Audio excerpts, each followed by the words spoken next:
them wrong from right. We're gonna help them See the light. and make an offer that they can't refuse. That the Jews just can't refuse. Confess. Don't be boring. Say yes. Say yes. Don't be dull. A fact you're ignoring. It's better to lose your skull cap than your skull. The Inquisition. Hello and welcome to Staff Picks, the podcast for movie nerds by movie nerds. As always, I'm Mario Lanza and I am your host on our journey through the movies out there that just need a little more love. And my movie today is one that is especially close to my heart. We are talking about the Mel Brooks comedy from 1981 called History of the World Part 1, one of the absolute funniest movies I know. In fact, I'll get into the podcast. I have a very special history with this movie, how I used to require my friends to be able to quote this movie if they wanted to be friends with me. So that's the kind of stuff we're talking about here. This is a Mario special. And my guest for this one, he has been on the show before. He came on and did Blazing Saddles with me. He is again, people have like a carburetor guy or a car repair guy. This is my Mel Brooks guy. I'm bringing my Mel Brooks guy back on the show. You may remember him. He was on Survivor. He played in the NFL. Big shot lawyer down in Tampa now. Welcome back to the show, Mr. Brad Culpepper. It's Headley. Yes. Well, Mario, it's good to be back. I'm happy to talk about any Mel Brooks movie, but the two that you've involved me with Blazing Saddles and History of the World Part 1, are fantastic. Yeah, for people who don't know, I'll give a little quick backstory here that Brad and I met through the Survivor community. I had written an article about him. He read it. He liked it. He invited me out to lunch when we were in Tampa. And when I was out there, we basically just sat around and talked about Mel Brooks movies. So that's how this came. And he signed a 2-podcast contract to appear twice on the show. And after today, you'll fulfill your obligation. So thank you. Yeah, well, you paid top dollar, and so I feel obligated to do this. So give us a little history about give us a little backstory about your history with Mel Brooks here. I know we talked about this a little with Blazing Saddles. History of the World came 7 years later. So where were you when this movie came out? Why was this movie important to you? Well, I was still young. So I was born in '69. I just turned 50 in May. Happy birthday to me, I reckon. And I guess Blazing Saddles came out in mid-'70s, maybe 73 or 4 or something like that. And I clearly didn't see it when it came out in the theater, but I must have first seen it, maybe bleeded out on TBS or something. And, maybe I saw it on, I told my parents I was renting something else and Never Ending Story, and ended up renting Blazing Saddles and probably did the same with History of the World. I think both were probably rated R. But I saw them at formative age, and they were hilarious. And I've made sure that my 3 children have both not only seen these movies and appreciate them, but can quote them profoundly. So whenever my daughter, who's still at home, both sons are in college, one's at Syracuse, one's at Penn State. So when Honor brings her boyfriend or new boyfriend home, my daughter, I always make sure we watch one of these 2 movies so they understand my sense of humor. And it seems like, Mel Brooks, here's the deal. He's for all comers. He's for the really smart. Anyone who gets offended at Mel Brooks, it's their own fault. And they're either, I think they're probably in mid-range smartness. Like if you're so smart, you're going to realize it's parody and that he's as liberal as they come. If you're really stupid, you'll take it at face value and think it's funny because you're racist. And then if you're middle ground and you get offended by anything he does, then you're not smart enough to get it. And if you like dick jokes, you'll like the Roman Empire scene with Josephus. Yes. No. Or no. Yes. Let me say this too about the 2 movies. I think my favorite of the 2 is Blazing Saddles. However, I would definitely say the more quotable movie is History of the World. And while I can quote both, and my kids and I constantly text different stuff, I think History of the World probably has twice as many quotable lines. The whole movie is just one big giant hilarious quote.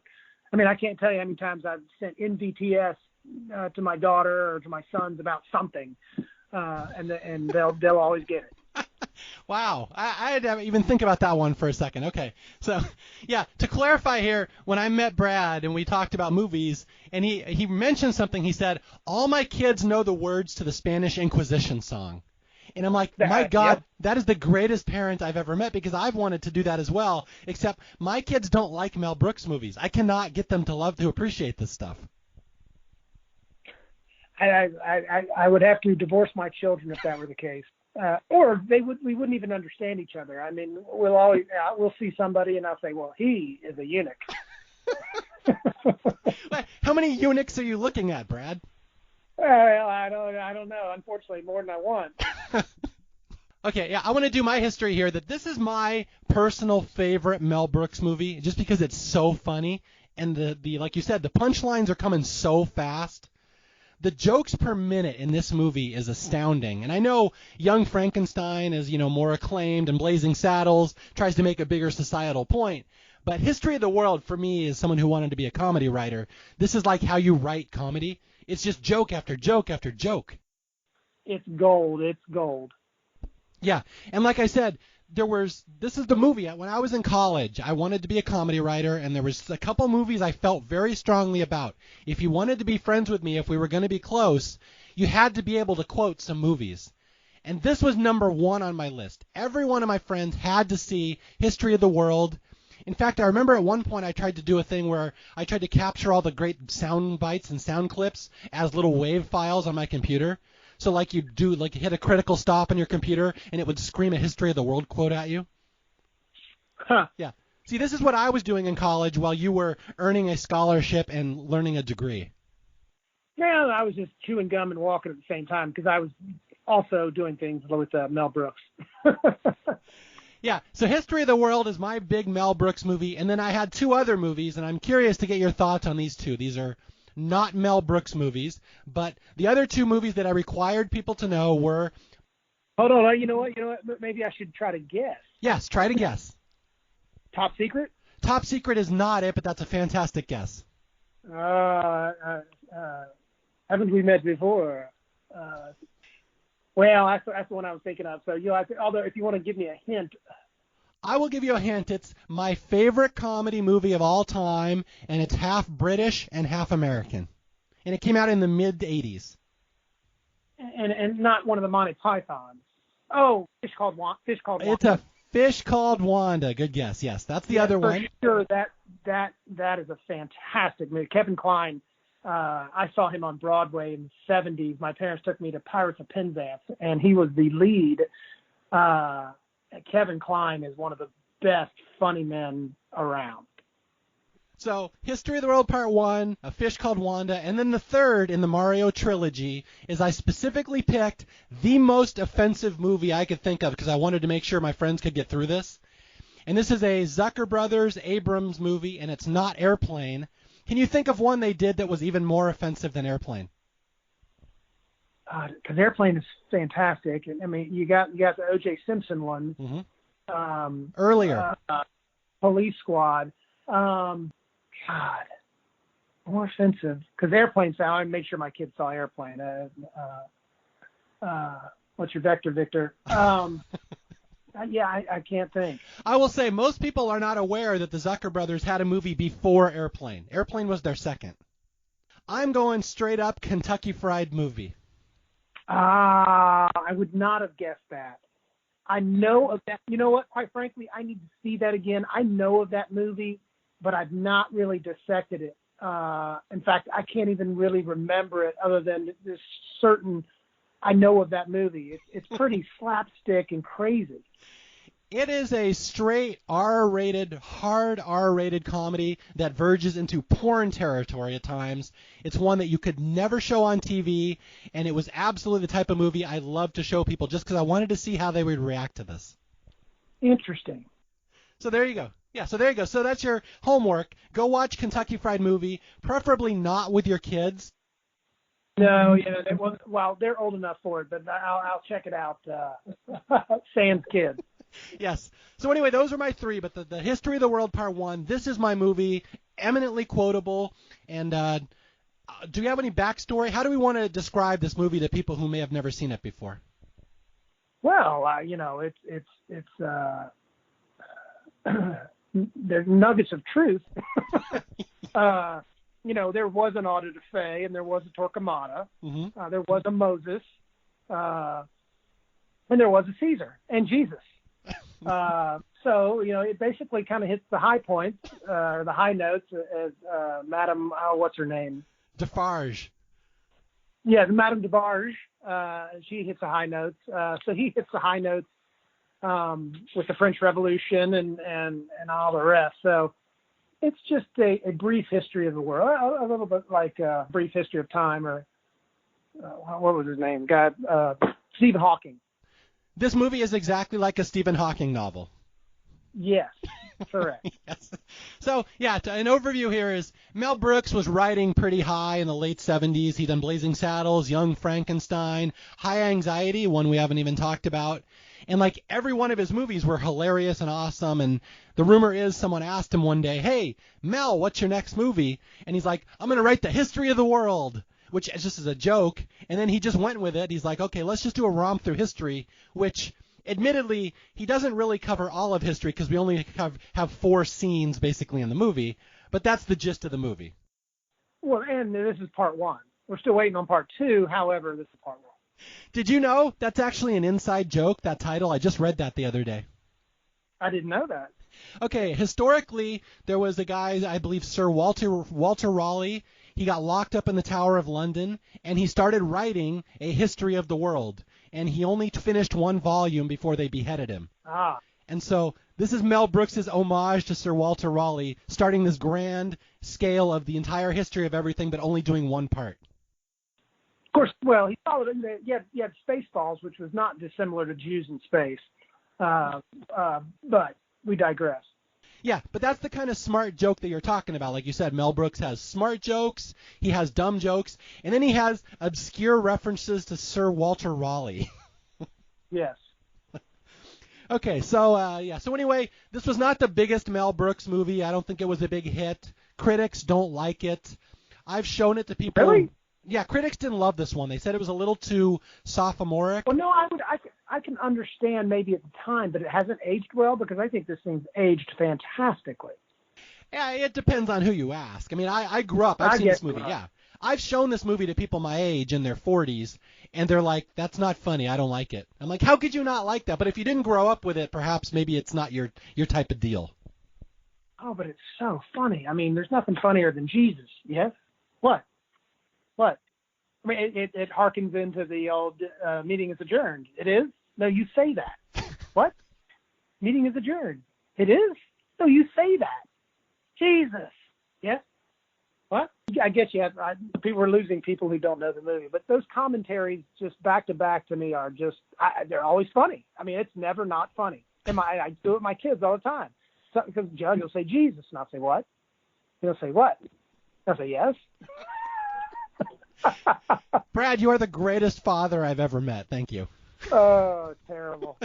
No, what I was going to say is that there's a certain type of comedy. Like this Mel Brooks, what is it called? Like the Borscht Belt? I forget what it was called. That Catskills Jewish comedy in the 70s that was maybe.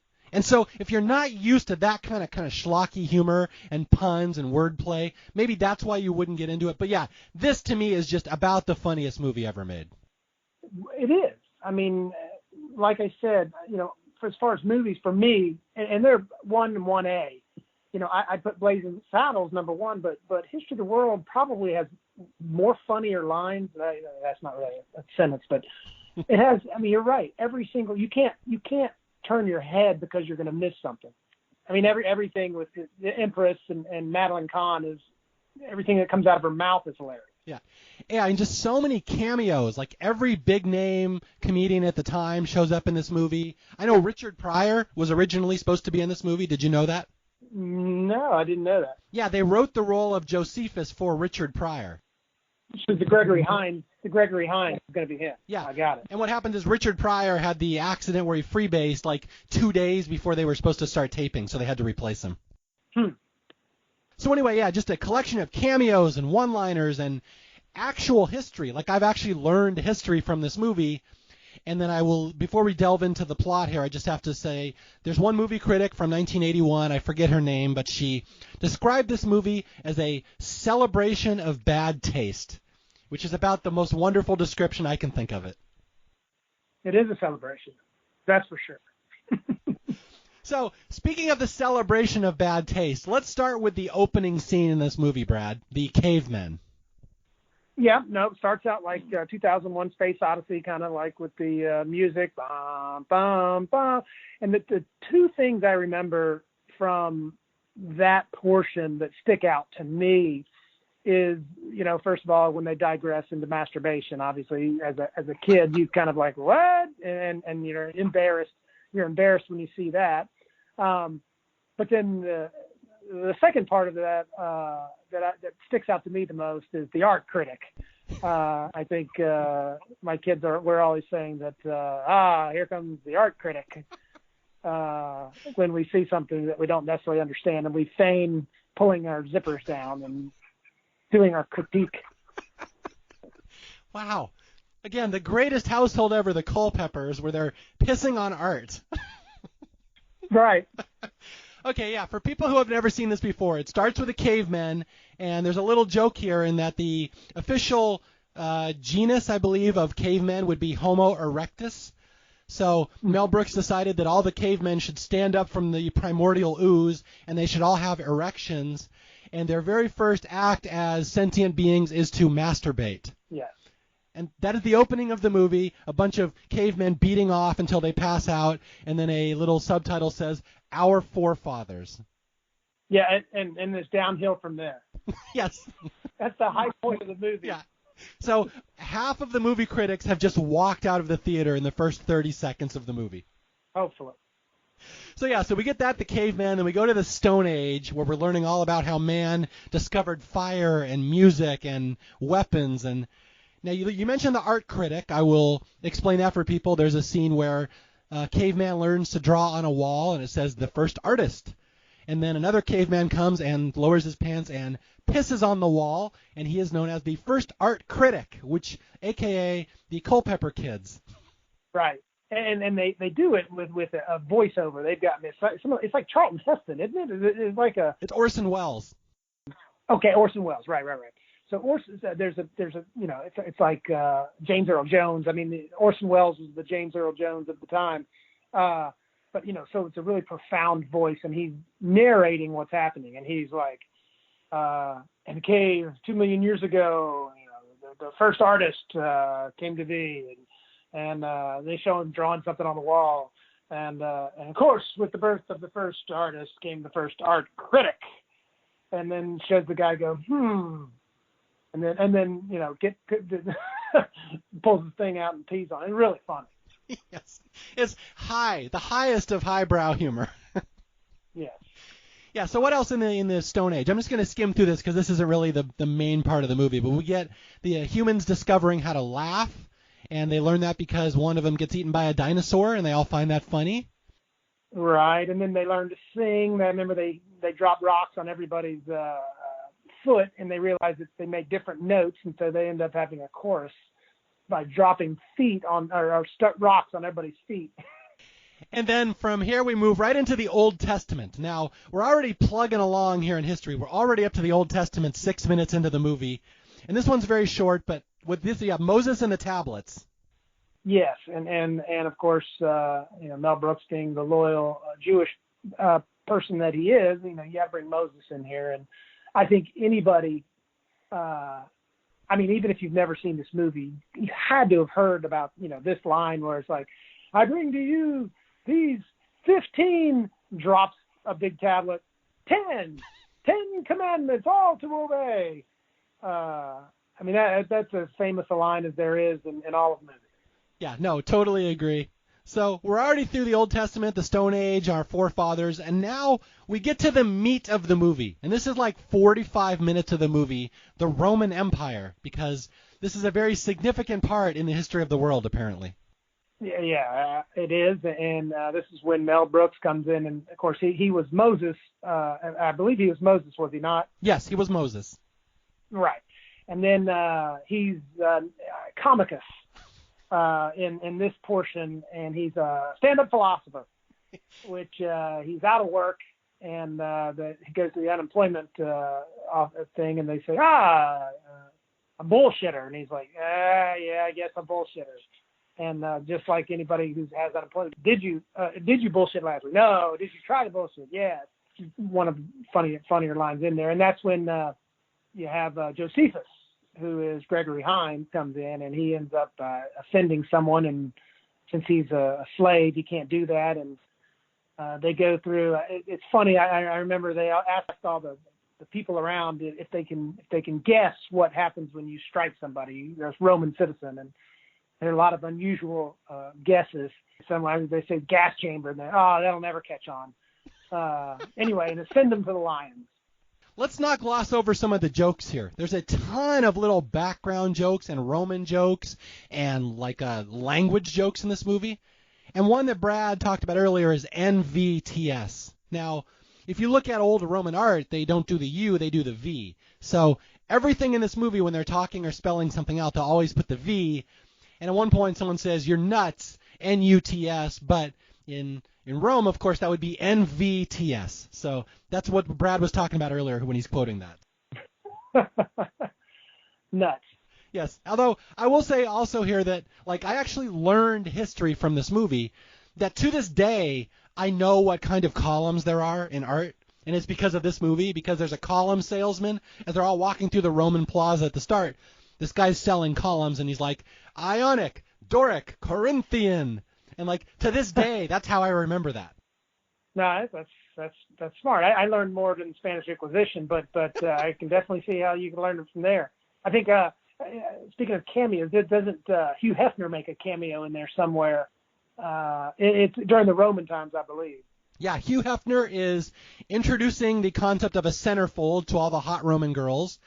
B. Arthur from Golden Girls is the unemployment agent who does not believe Comicus. Yeah, and then we get some other people here. We get the guy selling plumbing. He's selling the aqueduct, which anybody who knows history knows the aqueduct was a significant part of ancient Rome. There's a salesman here selling pipes to people with the Now, Brad, what would be the selling point of pipes? Why would pipes be important to have in your house? To get rid of the shit. That's right. Yes, citizens, plumbing. It's the latest invention to hit Rome. It moves water from one place to another. It's astounding. It's amazing. Get on the bandwagon. Pipe the shit right out of your house. And then what else do we have here? We have there's a great visual joke where it talks about an orgy. There's an orgy at the Temple of Eros. And there's a great line that a lot of people don't catch. It says, "First serve, first come," which is a fantastic joke if I'm 12 years old trying to learn how comedy works. Right.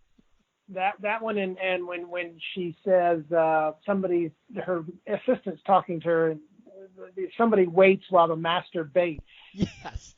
I remember that line. Somewhere in there, she goes, "Oh, what can I do to bait you or whatever?" But anyway, Madeline Kahn pulls in all the Roman soldiers to see who's worthy of coming to the royal orgy.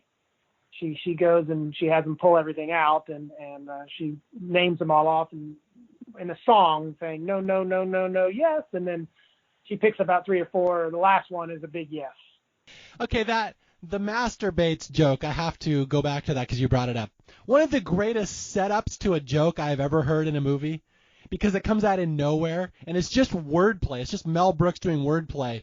And yeah, like Brad said, one of her servants, she comes up to this Empress, Madeline Kahn, and the servant says, "Oh, I want to be with you. How must I bait you?" And she says, but the servant waits while the master baits. Yeah, I mean, anybody who has the balls to put that line in a movie, that's Mel Brooks for you right there. No, for sure. And then you've got Dom DeLuise and that whole scene when he's the stand-up philosopher. Okay, yeah, let's walk up to that. I want to walk up to that because I want to spend time on that. Okay. Yeah, So we have Mel Brooks, the stand-up philosopher. We have Josephus, the slave. They team up. They somehow get thrown in front of Dom DeLuise, who is Emperor Caesar, who is the fattest, most disgusting slob you've ever seen in a movie, where he basically just eats and sits on things and asks his servant to wash them because they've been shoved up his butt. And now we're at the Caesar scene. And then Comicus landed a job at the palace. He's doing fantastic until he starts in with the fat jokes. Yes. And then I think before then is when he asked for a small liar, and the Roman soldiers bringing this really little guy who's going, I didn't do it. That is such a hacky joke that I love that. The muse is upon me. Bring me a small liar. Small liar. I didn't do it. I wasn't even there. I was at a friend's house. The check is in the mail. Not that kind of liar. Correct. No, I need a small liar. Okay, yeah, so we're in Caesar's palace, Caesar's palace, of course, the Roman palace of the Emperor Caesar, in the movie played by the actual Caesar's palace in Las Vegas. Caesar's palace in Las Vegas. Yes. So Comicus is there, and he's trying to impress the emperor, and he's trying to impress the empress. And he, like Brad said, he inadvertently goes into the fat jokes, which you do not make fat jokes around the emperor. And the emperor says, kill him. So Comicus is now sentenced to death, and we end up in a gladiator fight between Gregory Hines and Mel Brooks with spears. And instead of fighting each other, they decide to fight the guards and run. And that's when Josephus goes and hides with the eunuchs in Madeline Kahn's room with all the Vestal virgins, because in order to guard the virgins, you all have to be eunuchs. Yeah, we'll get to this. This is one of the best jokes in the movie. I want to set this up for people. But before we do, I have to talk about another pun that we missed earlier besides the masturbates pun. This is another one. This actually slips by people because I don't think a lot of people know this is a joke. Is where there's a Roman soldier named Marcus Vindictus, and he comes in and he's come back from the triumphant battlefields, and he's reporting who he killed. And he's telling everyone, he's like, I came back after defeating the Cretans at Sparta. And someone has to whisper in his ear, and he's like, I'm sorry, the Spartans at Crete. Which, Cretans is such an old-timey, hacky insult word that a lot of people don't realize that's a pun, but I've always loved the Cretans at Sparta becoming the Spartans at Crete. It's funny, I haven't thought about that since I saw the movie a long time ago. You're right. Yeah, and those are these little things that Mel Brooks puts in there, just these language humor. Like, I know there's another one earlier with Madeline Kahn, who is she's the Empress Nympho, and she's just a full-on horny slut, basically. She wants to have sex with everybody in the Empire. She's like Marilyn von Stoop in Blazing Saddles. Yeah, exactly. That's Madeline Kahn plays the type. Right. But there's a great line here where they're trying to interview Josephus for one of her servants, and they're like, she's like, Empress, please hire this man. He's very helpful. And she says, Bob. Yes, Your Highness. Oh, Bob. Do I have any openings that this man might fit? Whoa! Such a great read. Just love Madeline Kahn. Yeah, and there are always like townspeople around, and they're always like, oh. Yeah, I love the Romans get all the subtle sex jokes. Ooh. Right. There's always it's live in front of a studio audience. Okay, so here we are. There's all this turmoil in the Roman palace, and Josephus and Comicus are about to be killed, and they run into the palace of the Vestal virgins, which are all the empress's guards. And to guard a virgin, you must be a eunuch. You must have been snipped, your testicles cut off, so you're no longer a man. And Brad, why don't you walk people through this scene? I will. But, basically a eunuch probably has their member. However, since there are no pair below it, one is not aroused with any strip dancers. So there are, I think, 3 fellows there. And, of course, the rumor would be that when you become a eunuch, you gain a lot of weight. That's probably right with dogs. But anyway, so they have 3 people, and Gregory Hines is the third. And so the first one The Roman guards go in there and they bring out the belly dancer who goes and dances seductively in front of the first, and he says, "He is a eunuch." And then she goes and goes crazy in front of the next guy, and instead of saying "he is a eunuch," someone says, "He is dead." And then get in front of Gregory Hines' character, and of course immediately they all have feathers in front of themselves. I think they're wearing a kind of a loincloth with feathers, and his immediately rises to the occasion, and he has to head out because the gig is up. He's been found out, and so he has to hightail it out of there. Yeah, I have to say, I saw this movie when I was like 10, and I was not allowed to watch R-rated movies. My parents were very strict. So when I see a movie on TV, and this movie was on TV all the time, they would always rerun it, but they'd cut out the real racy stuff.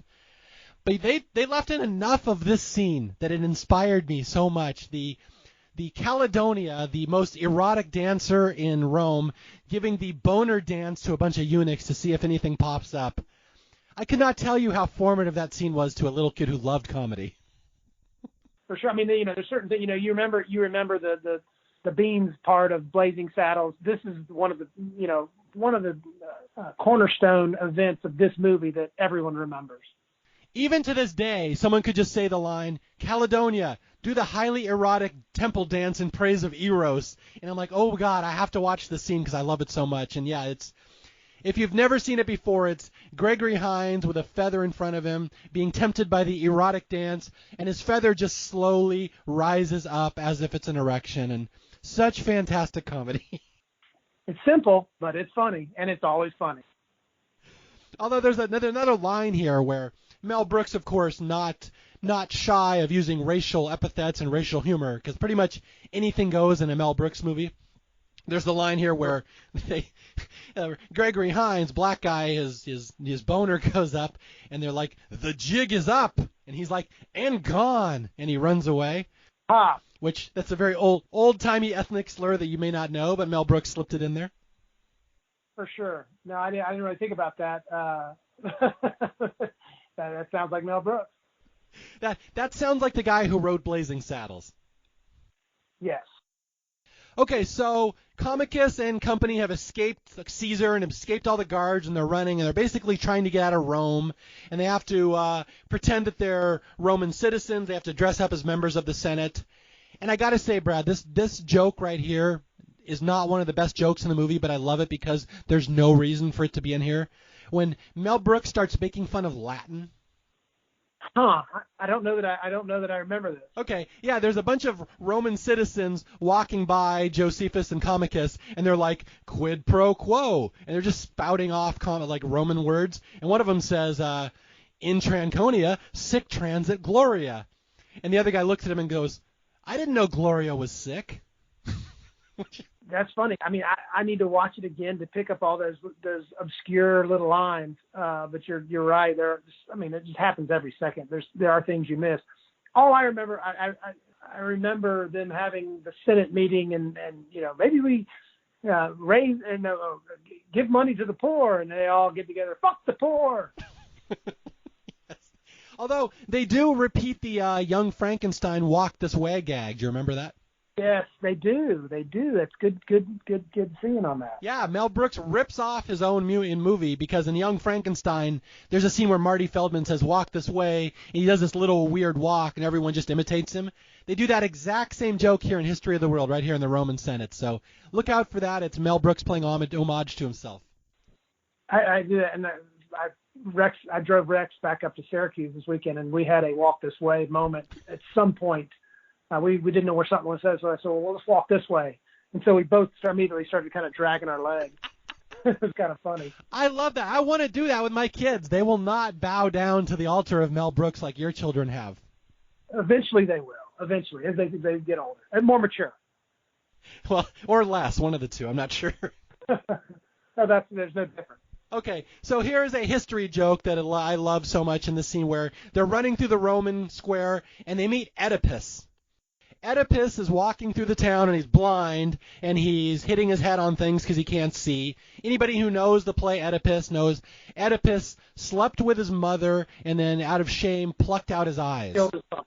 Yeah. Right, okay. So there's a scene where Oedipus sees Josephus walking by and he's like, "Hey, Josephus," and he gives him a high five. He's like, and Josephus says, "Hey, motherfucker," which is a wonderful line because Oedipus literally is a motherfucker. For anybody who never caught that joke before, Mel Brooks was the first person to use a motherfucker joke about Oedipus. Yeah, no, that's perfect. That's pretty funny. I don't think I realized that. Well, I'm expanding your world. But that's why this is the movie that keeps on giving. I mean, how many movies can you watch 15, 20 times and always see something new? Oh, yeah. Yeah, and then you have a Henny Youngman one-liner here where the Romans are looking for the bad guys. They run into Henny Youngman, very famous one-liner comedian, and they're like, "We're looking for a pack of Trojans." And Henny Youngman, who plays a drugstore owner, is like, "Damn it, I just ran out." Yes. The other one I remember was when the streets are crawling with Romans, and this is the typical Mel Brooks, and they look out the window, and the Romans were all on the streets crawling. Yes. So anyway, yeah, just one-liner after one-liner, goofy historical reference after historical reference, Madeline Kahn making dick jokes, just wonderful stuff. And then they finally escape from Rome, and they get on a chariot run by this horse named Miracle, and they escape. And they escape.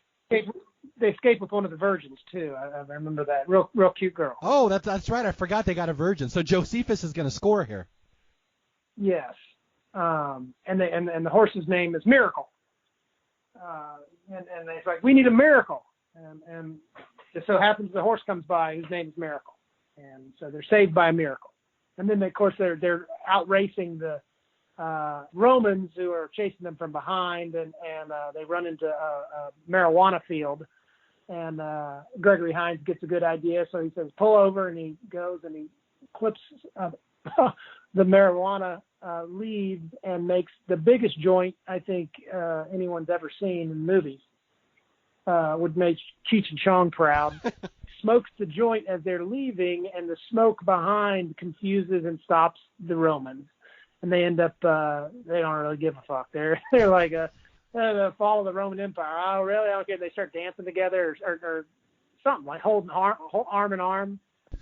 But anyway, that's how they get away, is by smoking the big joint. Okay, there's a great cameo in this, and I'm only going to bring it up because you're a sports guy. Now, you watch a lot of sports movies, I would assume, right? Sure. I mean, I know of them. I don't know. I probably watch more obscure stuff than sports stuff, but I know them. Okay, so there's one scene here where the Roman soldiers are coming after Josephus, and they get overwhelmed by the smoke of marijuana smoke, and they're both laying there on the ground, and one of them says, "Do you care if it falls?" And he's like, "What, the Roman Empire?" And the other guy says, "Fuck it." Do you know who the guy who says "fuck it" is? No. Yeah, I sense you don't, but I'm going to give you some trivia here because you'll appreciate this. There's a guy who's in every great sports movie that has ever been made. He's in Major League, he's in Hoosiers, and he's in Rudy. His name is Chelsea Ross. He plays the old pitcher in Major League, Eddie Harris. Yeah, I know who you're talking about. I know the character. I can see his face, but I don't know his name. Yeah, okay. He's just one of those that guys that I love because he always shows up in movies, but he's the one that says "fuck it." So another notch on his resume. He's kind of like Lyle from Blazing Saddles. Yes, he's just like that.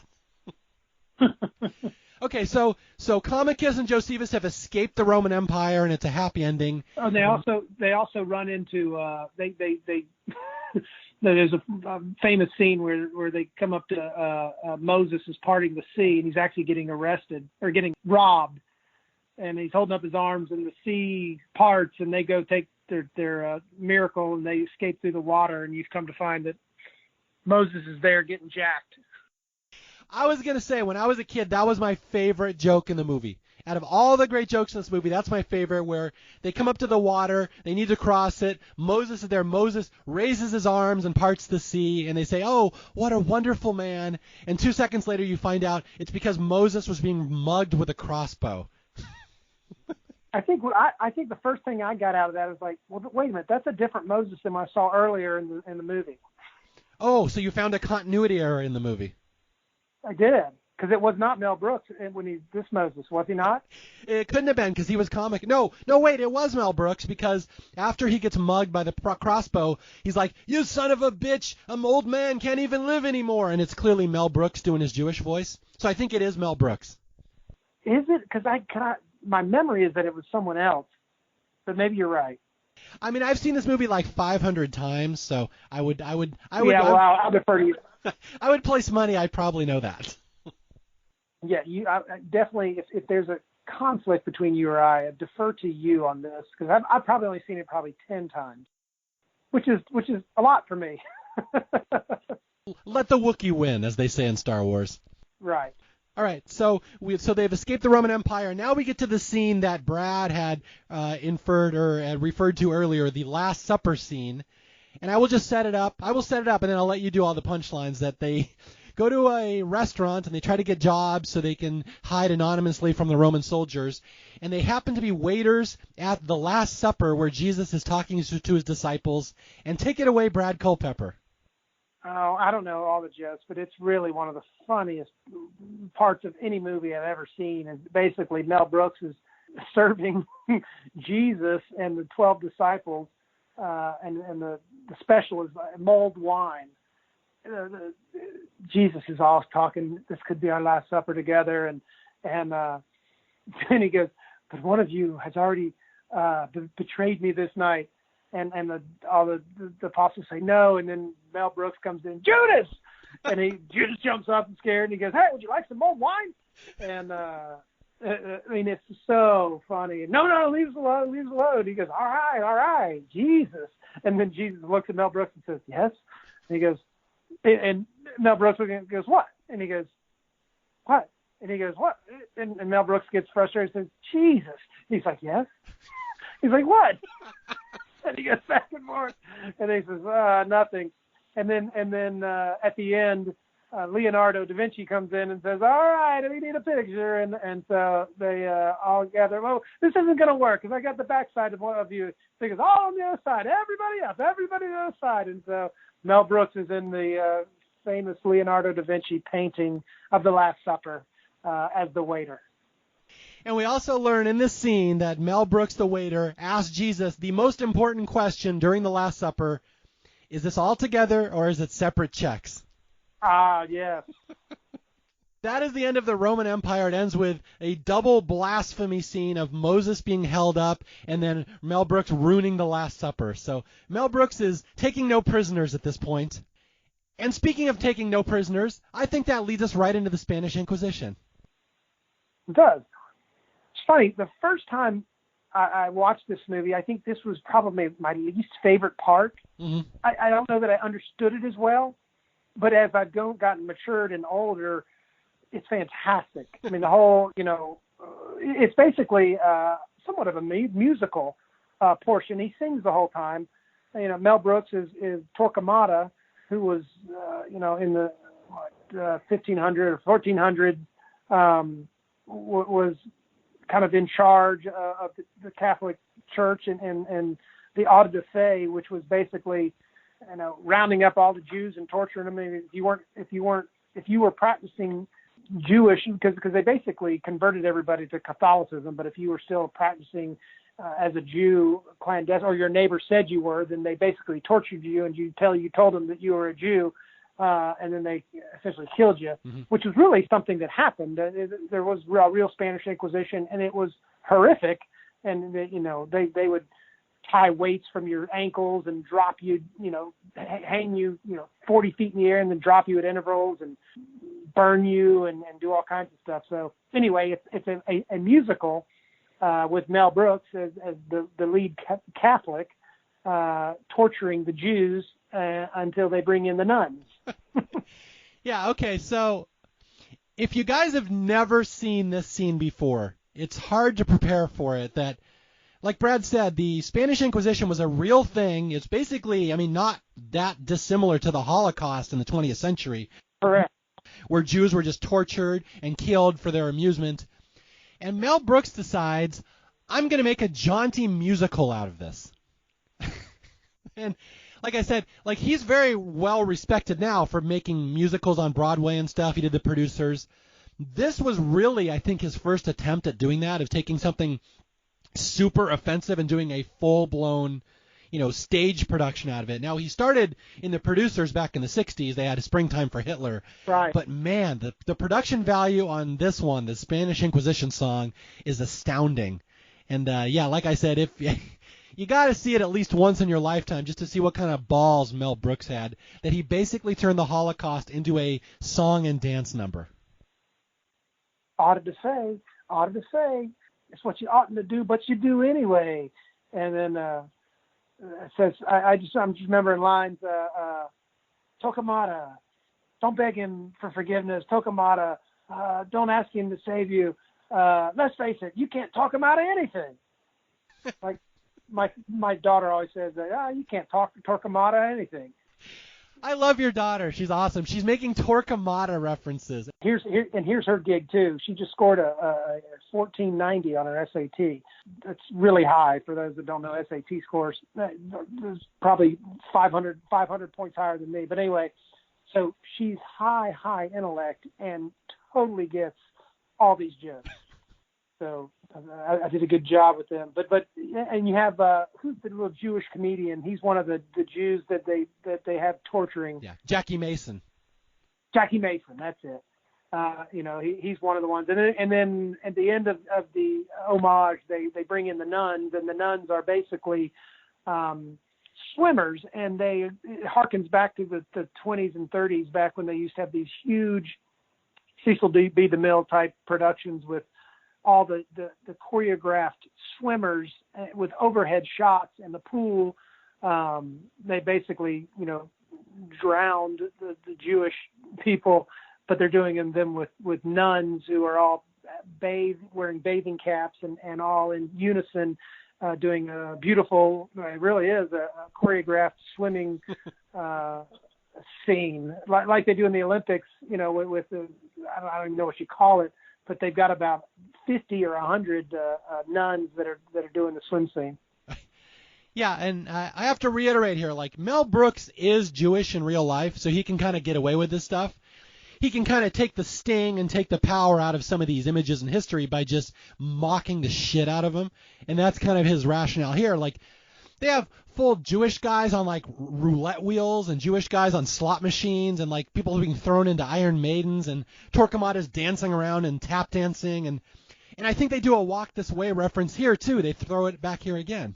Yeah, I think I remember that, too. Yeah, so anyway, this is about 10, 15 minutes of the movie. It's right in the middle, the Spanish Inquisition song that everybody should see at least once, just because I would like to see your jaw drop at the audacity. The Inquisition, let's begin the Inquisition. Look out, Sid. We have a mission to convert the Jews. And again, Brad's daughter's favorite line, do not ask him for forgiveness. Let's face it, you can't Torquemada anything, which is one of the most Mel Brooks puns I could think I've ever heard before. It's terrible. It's funny, I was reading... don't ask me why, but sometimes I'll get into a Michener book, and I was reading The Source, and I just finished it. Matter of fact, it's about 1,000 pages. And to preface the book, it basically goes back. It was written in the 60s, and it's about excavating a tell, which is basically a sand pile over in Israel. And it goes back to the Stone Age, essentially, and then he does little snippets of stories every couple hundred, maybe 1,000 years. Anyway, he stops on the Auto de Fe on one of the things. Somebody comes from Spain over to this area in the Middle East, and anyway, they talk about Torquemada and they talk about the Auto de Fe, and it's historical fiction. And so while it happened and it's real as far as the source and the Michener book, the characters are fiction. However, he starts talking about the torture, and I actually took about 5 pictures from 5 different pages and texted them to my kids so they could read about the Spanish Inquisition. And they took the time to read that. It was pretty interesting, Anyway, it all started from Mel Brooks. Now, Brad, please tell me in your daughter's senior yearbook she's going to put a Spanish Inquisition quote. She may, or she may do something in the French Revolution, because there are a lot of lines in the French Revolution. Okay, well, we're going to get to that in a second. What's your favorite part of the movie? I will break it down for people. There's really three major parts of this movie. There's the Roman Empire, there's the Spanish Inquisition, and there's the French Revolution. Which one would be your favorite of the three? Gosh. We've been quoting so many lines, but I think we still haven't even got to the most quotable part of the movie. So I would think, because, there's snippets of everyone. I love the Jesus scene. It's just so, that whole line, with Jesus and what. But I got to say, with the French Revolution, and I love my peasants, and the people are revolting. You said it. Yeah, they stink on ice. Yeah, stink on ice. There's so many, gangbang on the Queen, death to King Louis.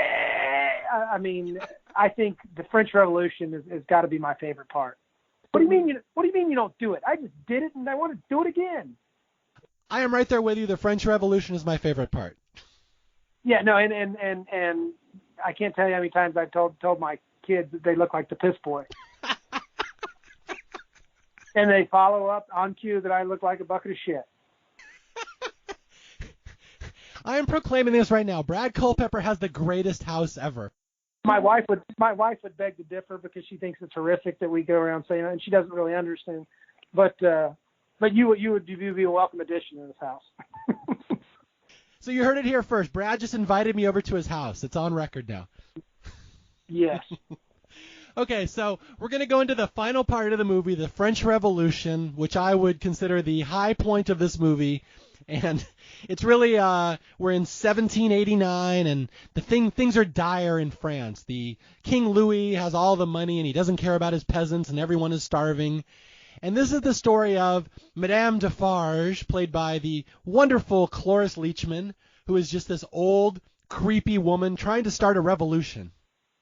Doesn't she have a mole that moves on her face? Yes, her mole moves, and when she taps it, it dings like a little service bell.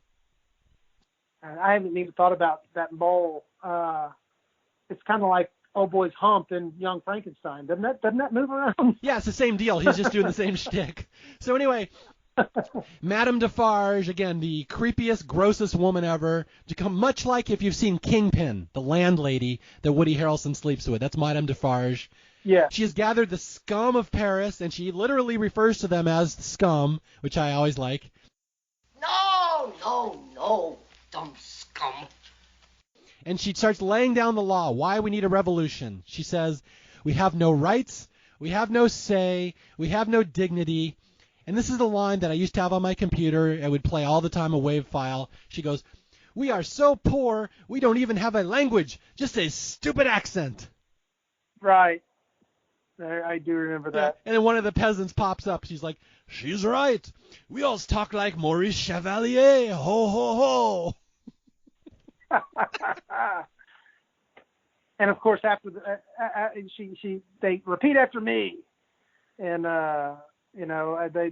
she coughs and they all cough, but then I just remember the end. She says, "Death to King Louis," and then they all say, "Death to King Louis," and then after that they go, "Let's end this meeting on a high note," and then they all get some high E or whatever it is. They all end on I can't sing a high note, but that's how they end the meeting. Okay, I was waiting for you to try to sing that. No. Let's end this meeting on a high note.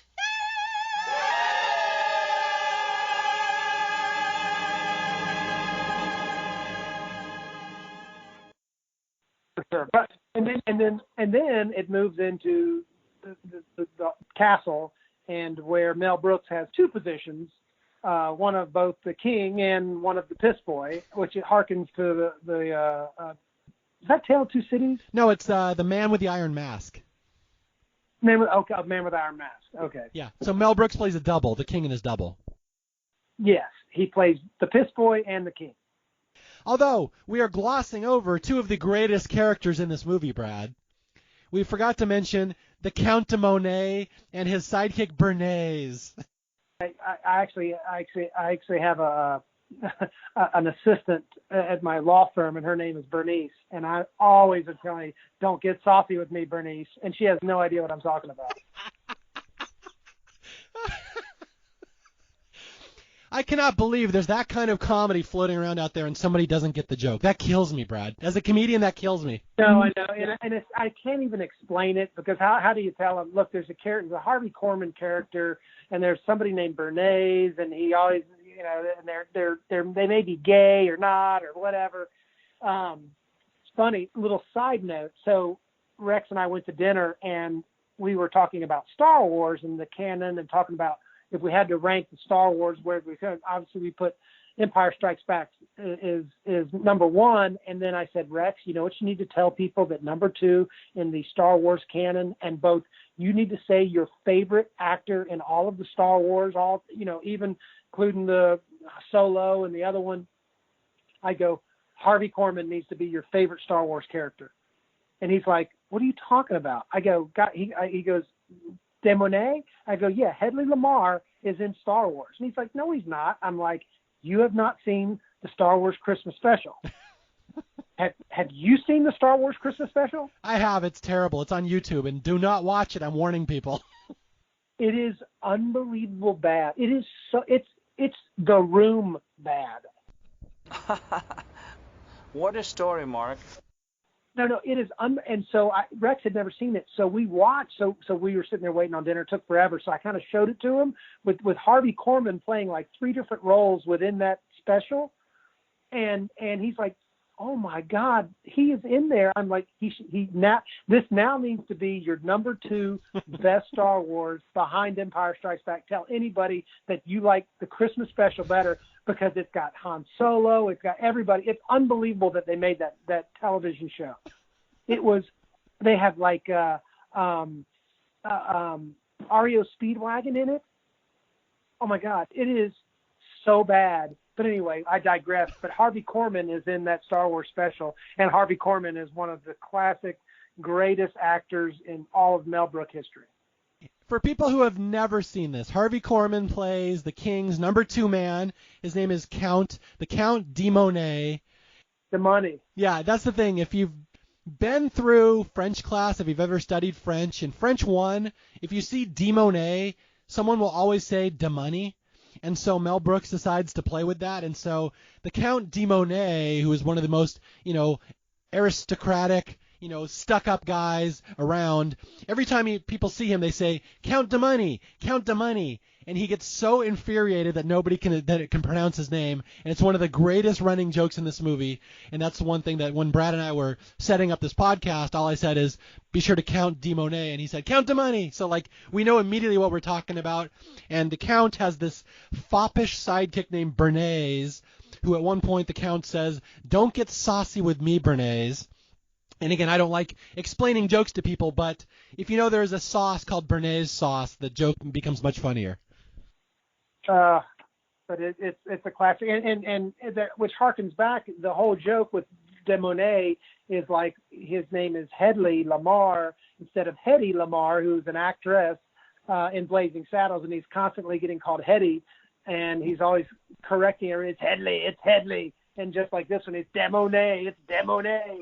There's one scene in particular when de Monet and Bernays arrive at the royal palace, and there's all these peasants there, and just as a commentary on how the nobility treated the peasants, they literally roll the red carpet right over the peasants so the nobility can walk over them. Yeah, and as they're walking them, you hear all these peasants screaming for help, except they're all screaming, Count de Money, Count de Money. And so de Monet is not only stomping on them and just pissing on them, he's also correcting them because they have his name wrong. It's really funny. Really funny. Okay, so here's the garden scene that you were talking about earlier, where Mel Brooks, the King Louis, is playing chess. He's playing a game of human chess with human pieces, and there happens to be a piss boy, a garçon de piss in the garden, who happens to look just like him, and this will become important later that we have 2 variants of Mel Brooks walking around. Right, and so one of the famous lines is maybe de Monet, it may be Harvey Korman, who says that he's the first one to recognize that the king looks like the piss boy. So they're going to replace him to protect him, and he goes, "Hey, you look like the piss boy." And Mel Brooks, as the king, says, "Well, you look like a bucket of shit." Oh, yes, of course. That's it. Your Majesty, you look like the piss boy. And you look like a bucket of shit. That is fantastic. It really is. I mean, one of the best lines, and I think one of the other line that you really remember, especially as a kid, is when, as the king, Mel Brooks, he basically can sleep with anybody he wants to, and he goes and he grabs, he walks around and grabs butts and grabs boobs. Definitely not a Me Too movement type movie at this point. But he always then pans to the camera and breaks the third wall and says, "It's good to be the king." And so anyway, if any aficionado of this movie will always have something happen and kind of look at somebody and say, It's good to be the king. And then he tries to. So basically, he jails one of the beautiful women of the court. His father is in jail, and she pleads with him to let him out of jail. And he says, "Well, we can, if you want to do it, then I'll let him out of jail." And she goes, "Oh, I can't. I'm a virgin." He goes, "What do you mean?" And she goes, "Oh, I don't do it." And he goes, "What do you mean you don't do it?" He goes, "I just did it, and I want to do it again." And then my other favorite line is when and then my kids will say this all the time too, is "I love my peasants, pull," and they play they're doing skeet shooting with the peasants. Listen to that. Yeah, please tell me you do not have skeet shooting of peasants off your dock. No, I don't, but we constantly say we love our peasants, pull. Now, do you have a human-sized chessboard in your back garden somewhere? No, we do not, however, but it'd be great to be able to gangbang on the queen. Yeah. I mean, really, what else is there in life other than that? Right. Yeah, for people who don't know, there's a scene in this movie, so many famous scenes in this French Revolution scene where King Louis has a life-size chessboard where people walk around and act out the moves. And at one point, he utters executive privilege where he's the king. He gets to do, 5 moves to 1 or 7 moves to 1? I forget. And basically every move is pawn jumps queen. And so this little pawn will jump on top of the queen and start humping her. And then he says, bishops jump queen. And then knights jump queen. And then he basically orders everybody in his royal garden to jump the queen. And he screams, gang bang. And it is one of the, again, perhaps not a Me Too movement scene, but it is very iconic. Gang bang! Jump the queen! Yeah. It's funny, when you said hump, that made me remember the humper die. When he's trying to convince the young lady that he'll let the father out of prison if she humps. So he says, hump or die, hump or die, hump or die, hump or die, hump or die. Now either you do it or your father dies. It's either hump or death. Humperdinck? Not humperdink. Hump or death. Yeah, and that woman, the woman that he says that to, her name is Pamela Stevenson, very famous Australian comedian, and she came over to the U.S. to try to make it, and she was in the History of the World Part 1, and then she was a cast member on Saturday Night Live for a couple of years later. I didn't know that. Yeah, she never. She's cute. She's cute. She's adorable. Although, okay, I got to say, before we get to the end of the movie here, I got to say one line here. Just stupid puns in this movie, and stupid puns and Mario Lanza go together like peanut butter and jelly, where the piss boy comes over to the Count de Monet, and he says, "Oui, oui, sir," and Count says, "Oh, yes, a lot of it." There you go. That's Mel Brooks humor right there. Oui, oui becomes a piss joke. It's beautiful and very highbrow, if you're asking me. Yeah. So Mel Brooks, King Louis, is just the biggest asshole. He's basically date rapey around every single woman in his garden. And here come the peasants to storm the castle and kill him. So Count de Monet has switched the king out with the lowly piss boy. They put a mustache on him. And here come all the peasants to storm the palace and kill the piss boy. And it looks like a very horrible ending, that Mel Brooks is captured and he's going to be beheaded. And we get one final scene at the guillotine. We do, and it kind of goes, kind of breaks the third wall again, like Blazing Saddles did when they broke into Buddy's set. They need a miracle. There's nothing that's going to save them, but they're going to get beheaded, and in comes Miracle from the Roman days. And Gregory Hines is in there too, right? And the Virgin. We got a Virgin plus Gregory Hines. Okay, you got the Virgin, Gregory Hines, and Miracle, the horse that comes in and saves Mel Brooks, and I think the girl too. He's not by himself, is he? I can't remember. But Miracle comes and saves the days from the Roman times into the French Revolution time. Yes. So the eras have crossed over. The heroes from Rome have arrived in France, and they have saved a piss boy, and they all ride off. And what's interesting is that actually the king never dies. There's no comeuppance for King Louis. He's perfectly happy at the end of the movie. That's right. I will say right before we wrap it up, there's one joke here I love at the end of the movie, and it's just a throwaway line. And this is because anybody who has ever taken French in high school or middle school knows that students always call it France. They don't say France. They always pronounce it wrong. It's a very American pronunciation to say France.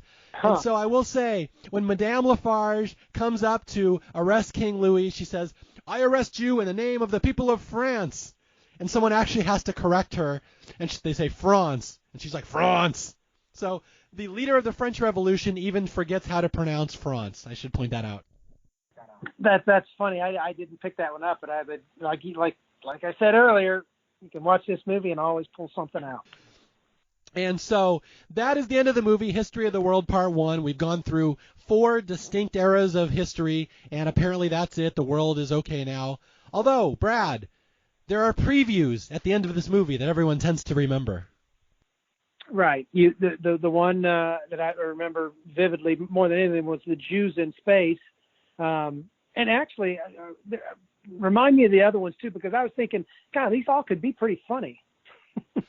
See, that's the thing. A lot of people think there was a History of the World Part 2. There never was. Mel Brooks never intended to do it. But there are previews here at the end that say coming soon in History of the World Part 2.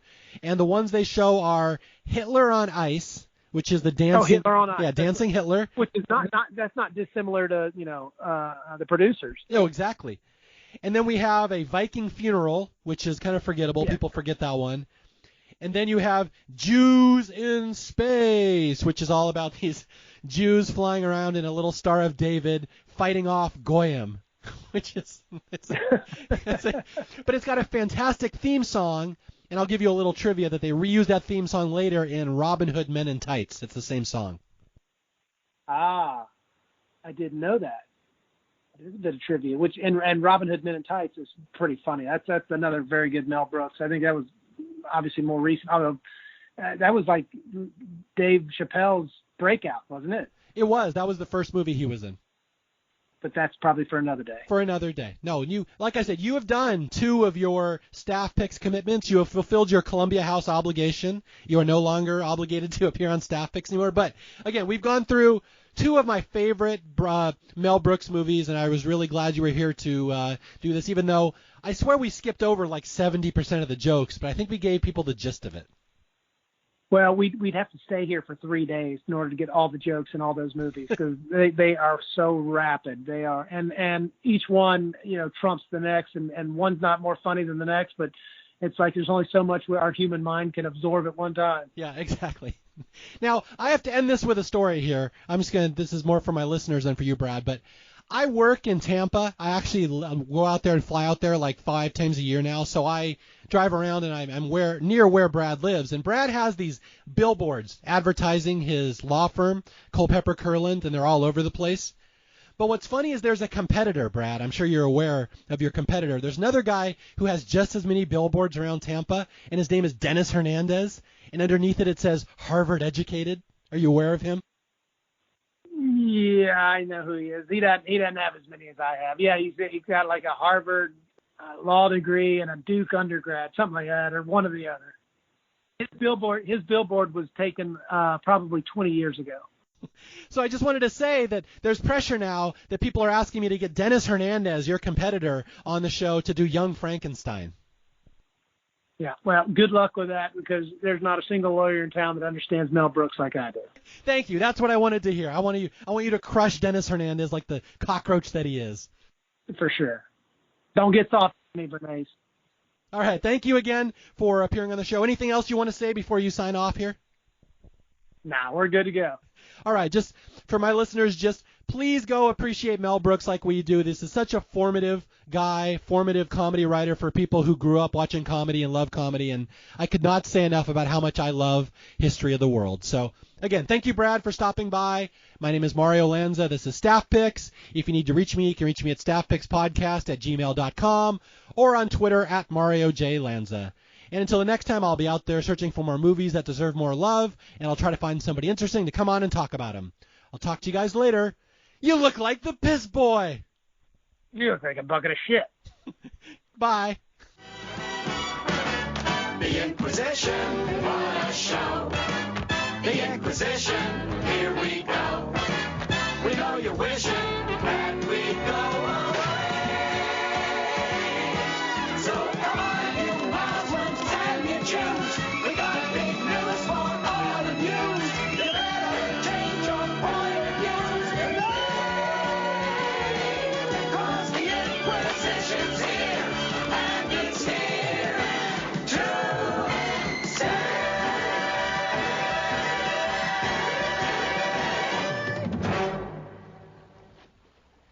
All right. Jesus. Yes.